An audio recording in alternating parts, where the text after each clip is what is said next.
A noite começava a descer sobre a terra de Gossém, no Egito, quando de súbito, de todas as casas, partiram os balidos de cordeiros sendo mortos.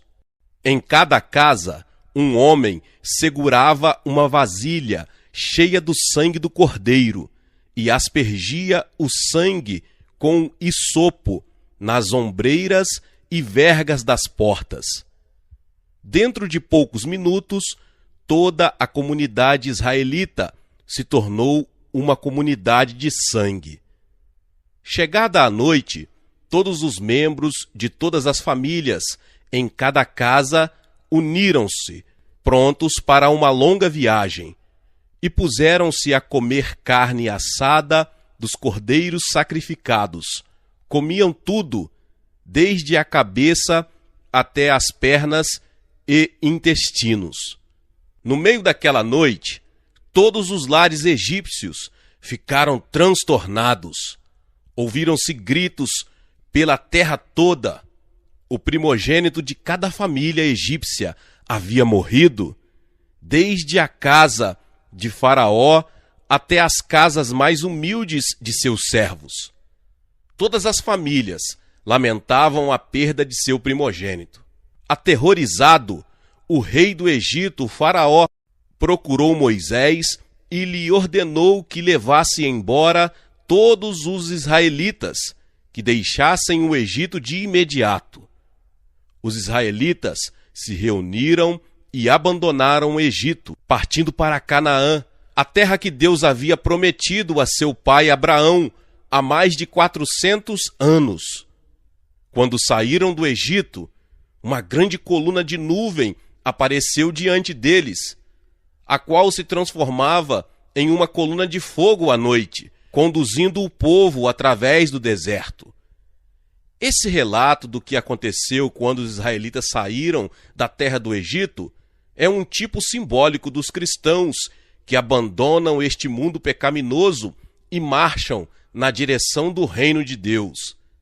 Através da história do êxodo dos filhos de Israel, nós cristãos podemos aprender a viver com máximo sucesso ao contatarmos como Deus providenciou tudo para os israelitas e como o Senhor tratou deles. As experiências deles são símbolos de nossas experiências cristãs hoje. Primeiramente, vamos examinar o significado da aplicação do sangue do cordeiro nos umbrais das portas. O cordeiro, em Êxodo, é um tipo de nosso Senhor Jesus Cristo. Quando recebemos o sangue de Jesus, pela fé, e o aplicamos às portas de nosso coração, somos libertados do poder da morte e de Satanás, porque o sangue de Jesus nos proporciona remissão de pecados. Diz a Bíblia que todos nós pecamos e decaímos da glória de Deus. Portanto, quando cremos no sangue de Cristo e o aplicamos aos nossos corações, somos purificados de todos os nossos pecados e iniquidades. Assim, aos olhos de Deus, é como se jamais houvéssemos pecado. O sangue de Jesus Cristo nos purifica de toda mancha de pecado e constitui um refúgio contra o julgamento vindouro de Deus. O terrível julgamento de Deus sobrevirá à humanidade quando Jesus Cristo voltar a este mundo. Neste dia, todos quantos morreram sem conhecer a Cristo como Salvador deverão comparecer diante do tribunal de Deus. Certa vez, 3 caçadores foram caçar nas montanhas, mas um violento incêndio irrompeu na floresta e ameaçava queimar tudo. Os 3 caçadores, atarantados, não sabiam o que fazer. Um deles subiu a uma árvore. O segundo acreditava em suas pernas e pôs-se a correr. O terceiro caçador, sozinho, pôs-se a imaginar o modo pelo qual salvaria a própria vida. Sobreveio-lhe um pensamento de repente, como um raio. Apanhou um fósforo e iniciou um incêndio ao seu redor. À medida que o fogo ia queimando tudo, ele pulou para o centro, já queimado, e ali permaneceu, enquanto o fogo alastrava para longe dele em todas as direções. Quando o fogo do primeiro incêndio atingiu a área em que se refugiara o primeiro caçador, no alto de uma árvore, as chamas envolveram a árvore e o homem morreu queimado. O incêndio logo alcançou o homem que havia fugido correndo, e esse também morreu queimado. O terceiro caçador salvou-se, porque permaneceu em segurança na área da terra que se queimara antes. Esta historieta ilustra nossa salvação eterna. Algumas pessoas querem salvar suas almas e, para isso, arranjam árvores e nelas sobem. Há as árvores de filosofia humana, da religião, do esforço próprio, mas nenhuma delas pode salvar alguém. Outros estão correndo, pensando que a velocidade é salvaguarda de suas vidas, mas serão apanhadas pela morte e pelo julgamento.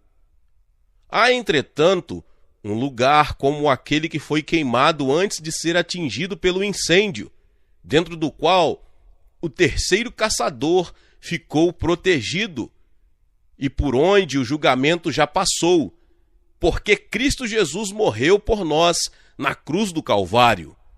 O julgamento de Deus caiu sobre ele, de modo que o Filho unigênito de Deus sofreu a morte na cruz do Calvário. Pelos seus sofrimentos, o Senhor levou sobre si todos os nossos pecados e iniquidades. O julgamento de Deus passou por cima dos sofrimentos de Cristo. Quando colocamos nossa vida em suas mãos, ficamos num lugar que o julgamento de Deus já atingiu.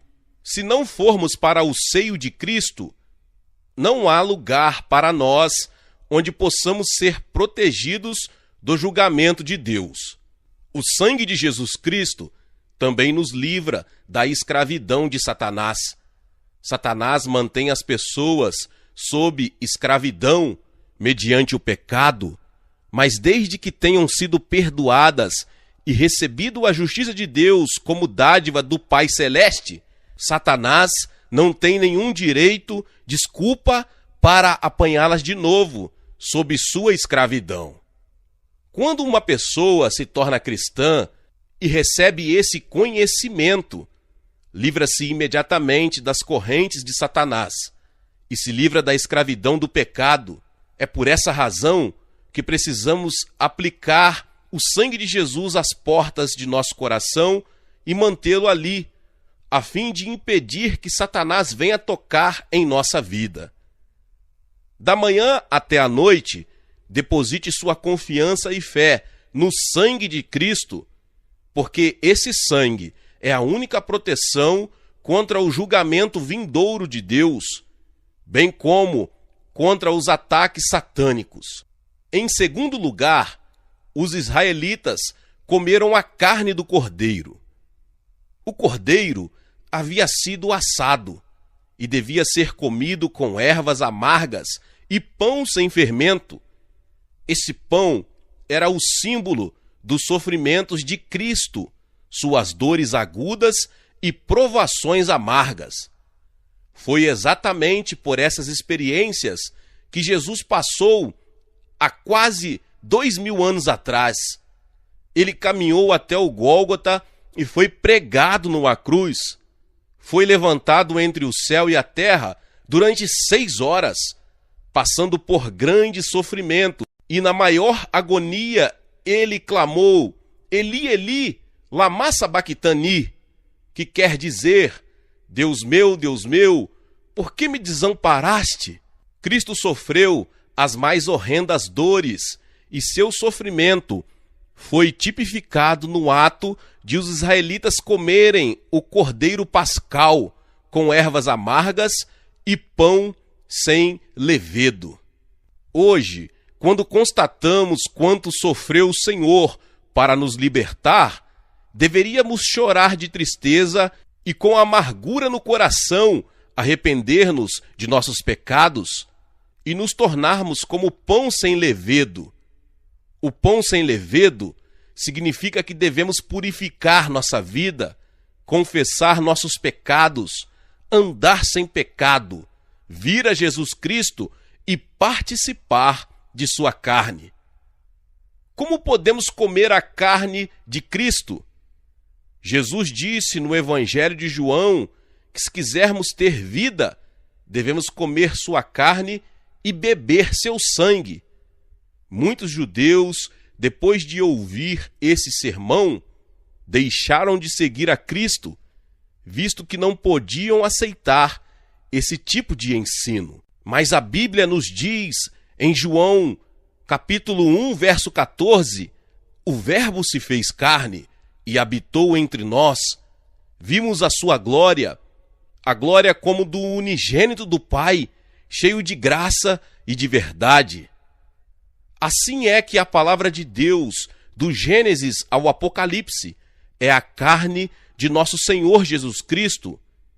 Quando essa palavra tornou-se carne, ela se tornou Jesus. Portanto, a palavra escrita é a carne de Cristo e devemos alimentar-nos da palavra de Cristo. Diz de novo a Bíblia, em João 6,51, eu sou o pão vivo que desceu do céu. Se alguém comer deste pão, viverá para sempre. Este pão é a minha carne, que eu darei pela vida do mundo. Portanto, como você vê, Jesus está dando-nos sua carne, a saber, a palavra de Deus. A ordem aos israelitas era que comessem toda a carne assada do cordeiro, de modo que pudessem adquirir forças para atravessar o deserto.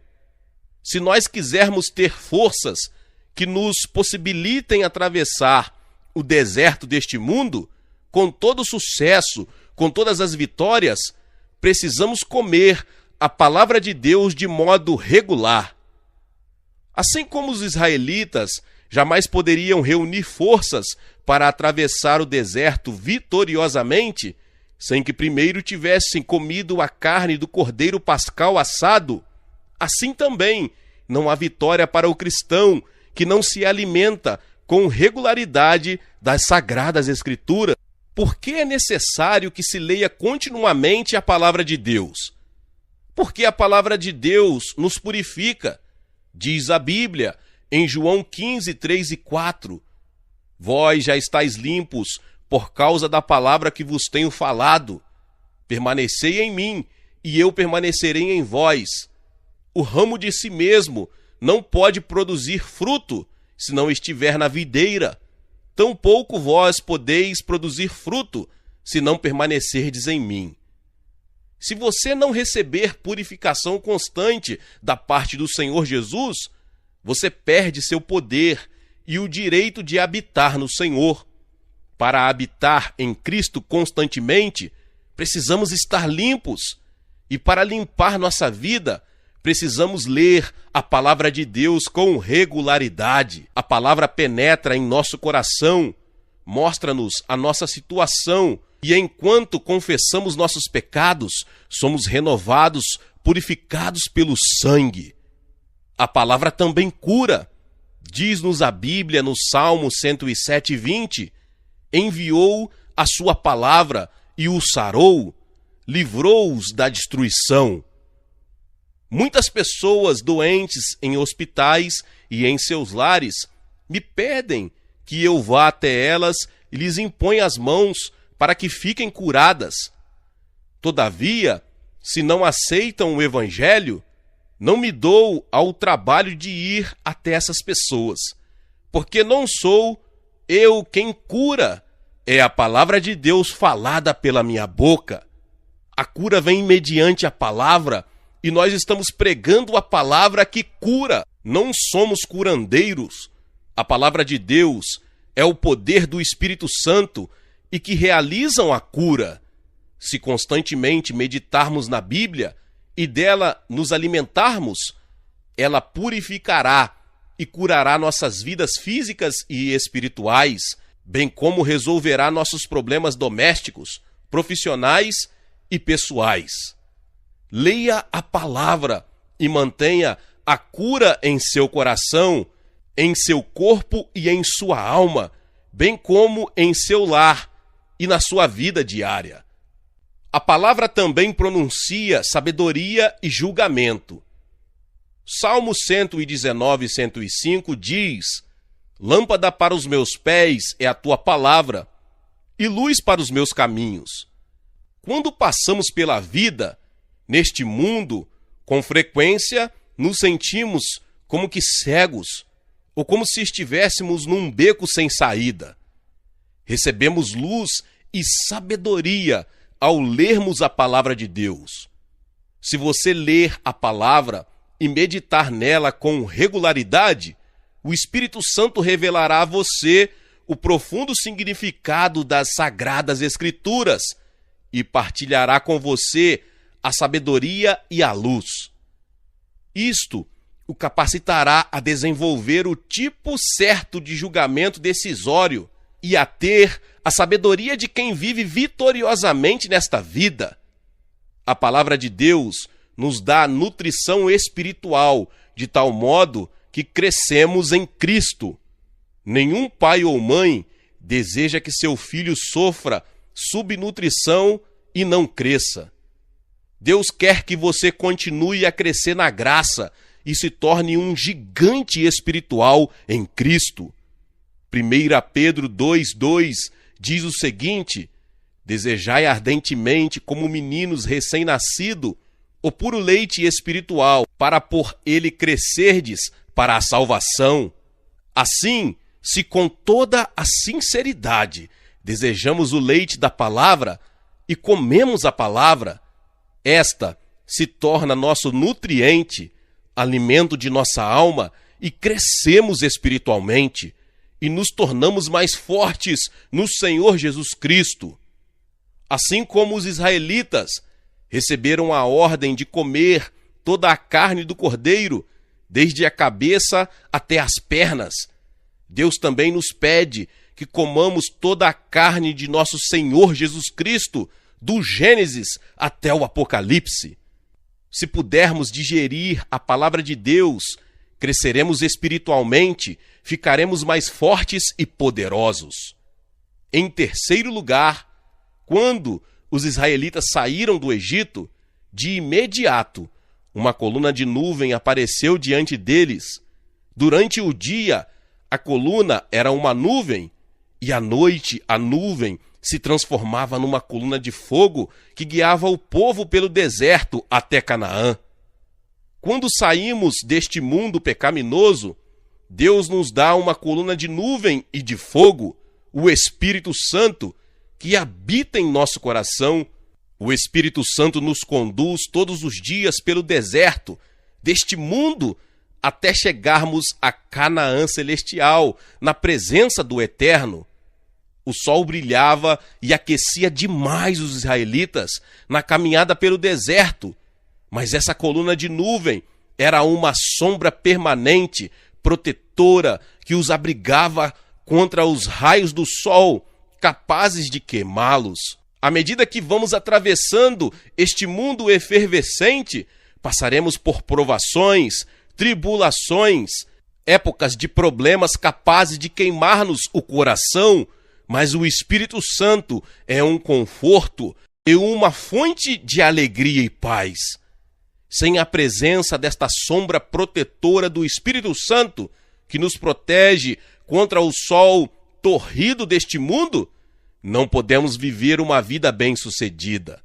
A coluna de fogo também constituía proteção contra quaisquer inimigos que tentassem atacar os israelitas à noite, quer se tratasse de outro inimigo representado por outra nação, quer se tratasse de feras do deserto. A coluna de fogo iluminava os israelitas. Ninguém e nada poderia penetrar ali sem ser descoberto. O fogo do Espírito Santo, que reside em nós, afasta todos os espíritos maus, protege-nos contra os ataques de Satanás e permite que descansemos no regaço de nosso Pai Celestial. É por isso que você precisa ter comunhão com o Espírito Santo continuamente, através da oração. Estando você a atravessar este deserto da vida, o Espírito Santo é a pessoa da Trindade que habita em você, que intercede por você, que ajuda você e o conforta, ensina e orienta. Nunca se esqueça de reconhecer o Espírito Santo e de depender dele. Deleite-se nele sempre, louve sua presença e agradeça a ele a orientação e a força que ele lhe dá. Meus irmãos e irmãs, quando você aceita a Jesus Cristo como seu Salvador pessoal, você deve conhecer a tríplice provisão do Senhor, em função de você viver uma vida cristã vitoriosa. Se você ficar sem qualquer dessas três bênçãos, vai entrar em dificuldades em sua vida cristã. O sangue e a carne do Cordeiro, mas a coluna do Espírito Santo, são partes integrantes do Evangelho de Cristo. Quando você conhece a verdade e coloca sua fé nessas provisões que Deus preparou, você passa a ter uma vida cristã vitoriosa, poderosa, à medida que vai vencendo o deserto deste mundo.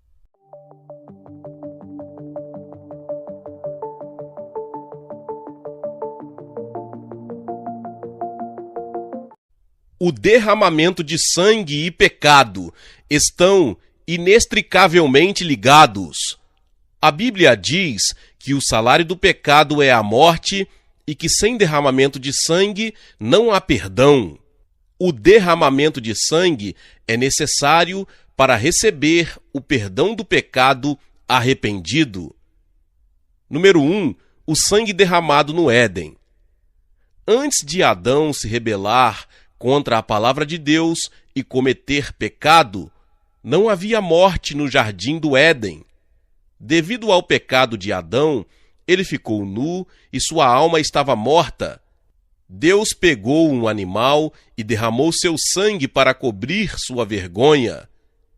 Ele fez roupas de pele e o vestiu.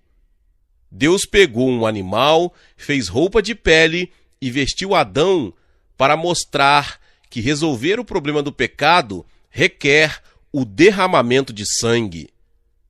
Aqueles que pecam devem pagar o salário de seus pecados para serem livres.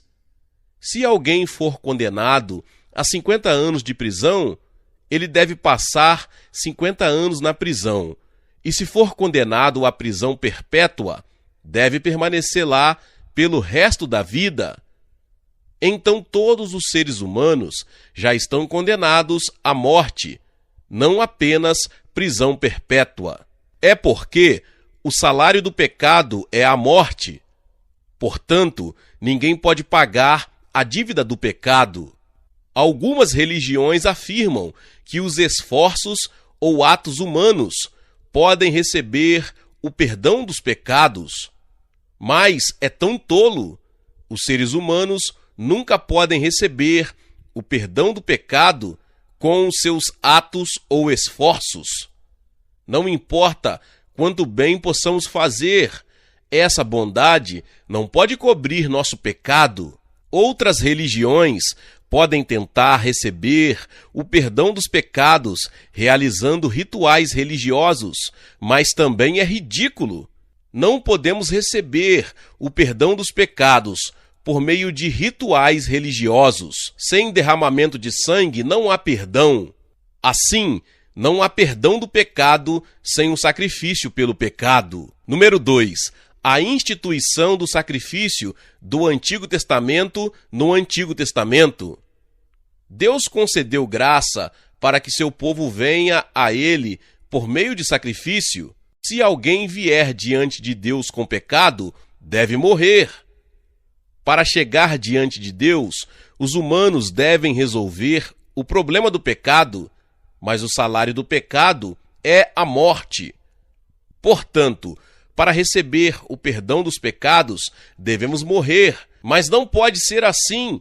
Então eles ofereciam ovelhas ou touros para dar o sacrifício de sangue.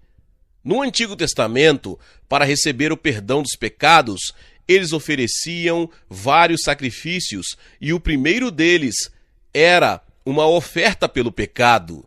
Ofertas pelo pecado envolvem sacrificar um animal para ser perdoado pelo sangue do animal. Quando eles cometiam pecado contra a lei ou vontade de Deus, eles deviam oferecer uma oferta pelo pecado, senão eles seriam abandonados por Deus e julgados. Em seguida, havia a oferta pela culpa. A oferta pela culpa era oferecida quando alguém violava a lei em relação às coisas sagradas ou quando fazia mal ao próximo, e assim se resolveu principalmente o pecado cometido nas relações humanas. Quando a oferta pela culpa era dada, a pessoa também tinha que fazer restituição para o mal que ele fez ao seu próximo por coisas materiais. Em seguida, houve a oferta de comunhão, e esta foi oferecida depois que alguém fez reconciliação com Deus, através da oferta pelo pecado e da oferta pela culpa. Eles abatiam um animal e ofereciam algumas partes a Deus, e compartilhavam o resto das partes com outras pessoas, e davam graças a Deus e também se regozijavam juntos. Nestes sacrifícios do Antigo Testamento, todos eles abateram animais para sacrificar com seu sangue. Da mesma forma, desde a queda de Adão e Eva, o pecado teve que ser purificado e coberto com sangue. No entanto, o sacrifício que envolve a captura de animais e derramamento de sangue, o problema do pecado do homem não pôde ser resolvido completamente. A Bíblia diz: mas esses sacrifícios são uma lembrança animal dos pecados, porque é impossível que o sangue de touros e bodes tire pecados. Hebreus 10, 3 e 4. Resolver o pecado através do sangue do animal é um método meramente temporário. Para resolver totalmente os pecados humanos arrependidos, não o sangue de um animal, mas um humano sem pecado deve morrer em seu lugar. No entanto, todos os seres humanos que nasceram como descendentes de Adão são pecadores. Então Deus enviou seu Filho Jesus, sem pecado, para morrer na cruz em nosso lugar. Número 3, o precioso sangue de Jesus. No entanto, hoje muitos cristãos não percebem que poder tem o sangue de Jesus na cruz. Se conhecermos o poder do sangue de Jesus e confiarmos nele, podemos viver uma vida vitoriosa todos os dias. Em primeiro lugar, podemos receber justiça com fé, confiando no precioso sangue de Jesus Cristo. Romanos 3, 24 diz: e são justificados gratuitamente por sua graça, por meio da redenção que vem por meio de Jesus Cristo. O que significa justificado? Muitos crentes sempre ouvem que somos justificados pela fé, mas não sabem que graça incrível é. Ser justificado significa que Deus nos reconhece como se nunca tivéssemos pecado em toda a nossa vida, uma vez que nos arrependemos. Ser justificado significa que Deus nos confia a qualificação de que podemos estar diante dele sem vergonha. Ser justificado significa que o diabo não pode nos acusar diante de Deus. Então, que graça surpreendente e maravilhosa é! Não podemos receber esta justiça com nossas obras. No entanto, quando confiamos no sangue de Jesus Cristo, Deus nos dá essa justificação. Mas esta justificação não foi dada sem um preço. O Filho de Deus, Jesus Cristo, teve que morrer como um sacrifício redentor na cruz para nos dar justificação, bem como fé e salvação. Todos os pecados são perdoados, somente quando o sacrifício correspondente deve ser oferecido com sangue. Portanto, sem o derramamento do sangue de Jesus, Deus não dará nenhuma graça de salvação. Quando Deus nos perdoa nosso pecado, Ele não fecha os olhos para ele. Se um juiz ignora o pecado de alguém, se ele for um dos membros de sua família, o que os outros dizem sobre isso? Ele pode ser alvo de críticas enquanto as pessoas protestam. Você deve ir embora porque você não está qualificado para ser um juiz. Da mesma forma, Deus é um juiz justo. Então, Ele não pode ignorar nosso pecado. Assim, para forçar nosso pecado, Ele crucificou o seu único filho na cruz para liquidar o salário do nosso pecado. Quão maravilhosa é a sua graça! João 3,16 diz: porque Deus amou o mundo de tal maneira que deu o seu Filho unigênito, para que todo aquele que nele crê não pereça, mas tenha a vida eterna. Portanto, todo aquele que crê em Jesus pode ser perdoado e tornar-se um filho de Deus e vir diante dele com ousadia. Certa vez, fiz várias cruzadas no Japão por ordem de Deus. Eu andei pelas grandes cidades e cidades pequenas para pregar o evangelho com seriedade e ainda me lembro de um incidente decisivo.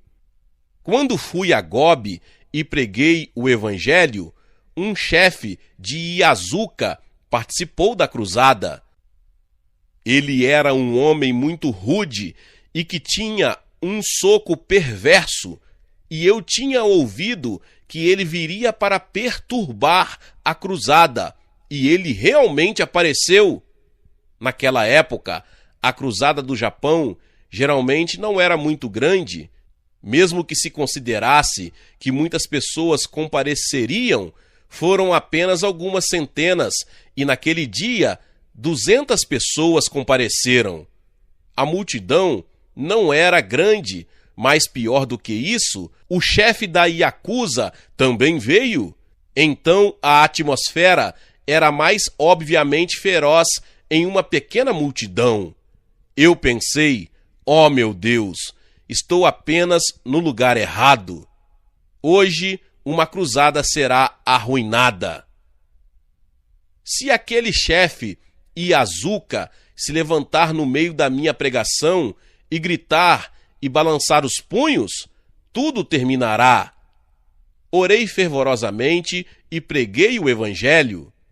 No início, aquele chefe da Yakuza cruzou os braços e se sentou em uma posição arrogante, mas descruzou os braços enquanto ouvia minha pregação e sentou-se ereto. Então, mais tarde, ele baixou a cabeça. Depois que terminei de pregar e convidei alguém que se arrependeria para se apresentar, o chefe da Yakuza se levantou e veio à frente. Eu não podia acreditar no que meus olhos estavam vendo. Ele estava realmente avançando ou era falso? No entanto, quando o vi caminhar em minha direção, ele derramou lágrimas. Naquele dia, ele se arrependeu de seu pecado e aceitou Jesus e visitou minha casa naquela noite. Ele ainda derramou lágrimas e disse: Pastor, quem diabos é você? Eu nunca me mexi em toda a minha vida, embora eu tenha cortado os dedos de outros. Além disso, eu realmente participei de sua cruzada para perturbá-la.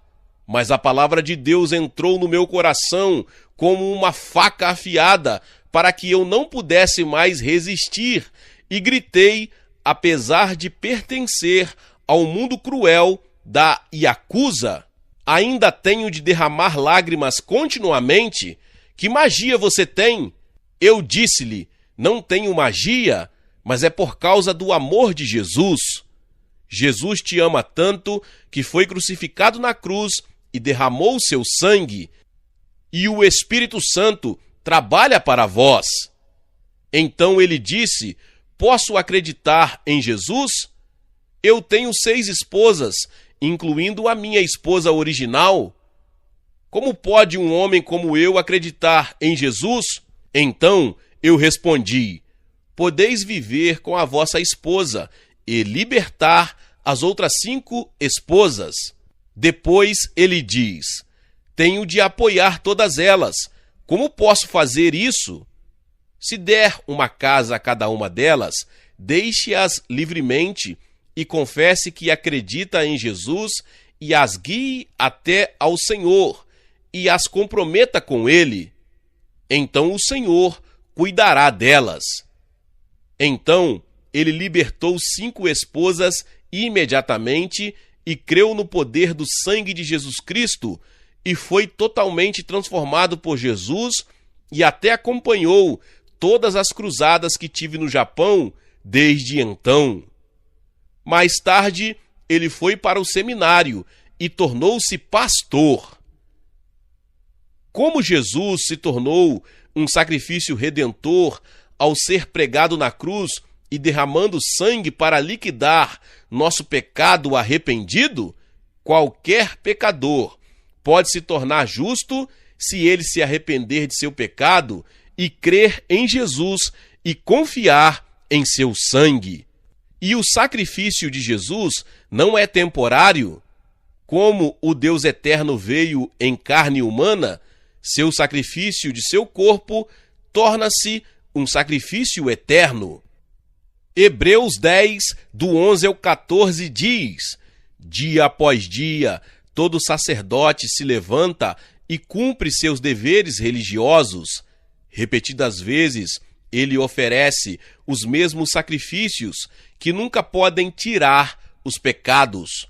Mas quando esse sacerdote ofereceu para sempre um único sacrifício pelos pecados, sentou-se à direita de Deus. Desde aquele tempo, ele espera colocar seus inimigos por escabelo de seus pés, porque com um só sacrifício aperfeiçoou para sempre aqueles que estão sendo santificados. Portanto, a cruz de Jesus ainda é eficaz hoje. Por um sacrifício, ele nos fez perfeitos para sempre. Todos os nossos pecados no passado, presente e futuro são resolvidos à medida que nos arrependemos. Também podemos confiar no sangue de Jesus todos os dias. Portanto, sem a graça redentora de Jesus Cristo, não haverá esperança para nós. Hebreus 9:27 diz, assim como o homem está destinado a morrer uma vez e depois disso enfrentar o juízo. Sem a graça redentora de Jesus, seremos julgados por Deus e cairemos no sofrimento eterno que queima com fogo e enxofre. No entanto, hoje temos esperança porque Jesus está conosco. Mesmo que o vento sopre e chuva forte caia, e deslizamentos de terra e inundações oprimam nossas vidas, podemos ter esperança por causa de Jesus. Nós nos tornamos justos por causa do sangue de Jesus e nos tornamos sacerdócio real, nação santa e povo de propriedade exclusiva de Deus. Portanto, mesmo que o mundo inteiro nos abandone, não seremos desertos. Somos pressionados por todos os lados, mas não esmagados, perseguidos, mas não abandonados. O Espírito Santo que Deus envia agora está nos protegendo por 24 horas. Assim devemos dar graças a Deus, porque passamos a crer em Jesus. O que somos para que Deus nos escolhesse antes da fundação do mundo como seus filhos e nos dê a vida eterna? Tudo é inteiramente graça de Deus. Agora devemos dar graças ao Senhor e louvá-lo com todas as nossas vidas. Não importa a situação em que você esteja, não se esqueça de toda a graça que Deus lhe deu e dê graças a Ele e louve a Ele e pregue Jesus a todos que estiverem perto de você. Eu os abençoo em nome do Senhor. Em segundo lugar, podemos receber a cura das doenças de nossos corpos e corações confiando no precioso sangue de Jesus Cristo. É porque Jesus não apenas nos perdoa nossos pecados, sendo pregado na cruz e derramando sangue, mas também cura nossas doenças. Isaías 53:3 diz: mas ele foi traspassado pelas nossas transgressões e foi moído pelas nossas iniquidades. O castigo que nos trouxe a paz estava sobre ele, e pelas suas feridas fomos sarados. Portanto, quando confiamos no sangue de Jesus, podemos ser libertos de várias doenças que entram em nossas vidas devido ao pecado. Eu também estive fraco ao longo de minha vida e me curei da tuberculose. Meus pulmões e coração estavam tão fracos que quando eu viajei ao redor do mundo para pregar o Evangelho, sofri muito. No entanto, sempre afirmei e confiei no sangue de Jesus. Assim, até agora eu posso estar diante de você e pregar a palavra de Deus. Pelas feridas de Jesus, somos curados. Então as doenças são ilegais. Portanto, não devemos nos comprometer com a doença, mas resistir a ela. Em terceiro lugar, podemos ir diante do trono de Deus, confiando no precioso sangue de Jesus e pedir a ajuda de Deus. Hebreus 4:15-16 diz: porque não temos sumo sacerdote que é incapaz de simpatizar com nossas fraquezas, mas temos um que foi tentado de todas as maneiras, assim como nós, mas sem pecado. Aproximemo-nos, pois, com confiança do trono da graça, para que possamos receber misericórdia e encontrar graça para nos ajudar em nosso tempo de necessidade. Jesus, que morreu na cruz, ressuscitou e subiu ao céu e agora está sentado à direita do trono de Deus. Assim como Jesus nos perdoa nossos pecados como sumo sacerdote, podemos chegar diante de Deus com ousadia enquanto confiamos no sangue de Jesus. Que grande privilégio podermos estar diante de Deus! Quando não acreditávamos em Jesus, não podíamos vir diante de Deus. Mas agora confiamos no sangue de Jesus e vamos diante de Deus com confiança e pedimos graça para nos ajudar em nosso tempo de necessidade. Portanto, a oração não é para todos, mas um privilégio maravilhoso para os filhos de Deus. Querida congregação, devemos aprender a confiar no sangue de Jesus Cristo hoje e amanhã. Jesus nos libertou do pecado com o precioso sangue derramado na cruz. Além disso, com o poder do sangue precioso, ele nos dá uma vida de santidade e a plenitude do Espírito Santo, cura doenças, quebra maldições em nossa vida e nos dá a vida eterna e o céu. Portanto, devemos sempre confiar no precioso sangue de Jesus. Se você confiar no sangue de Jesus e orar, você será curado espiritual, fisicamente e receberá tudo o que você precisa. Aleluia! Eu ordeno, em nome de Jesus de Nazaré, você, demônio, que resiste ao nome de Jesus, vá embora! Você, nosso inimigo diabo, enquanto eu avanço cantando aleluia, você, diabo, seja destruído! Aleluia! Aleluia! Aleluia! Aleluia! Aleluia! como a cidade de Jericó foi destruída, todas as suas doenças devem ser destruídas. Você, diabo, vá embora! Não deixe nenhum rastro no mundo, saia agora! Você está bem agora, seja saudável. Aleluia! Graças a Deus. Eu oro em nome de Jesus. Amém.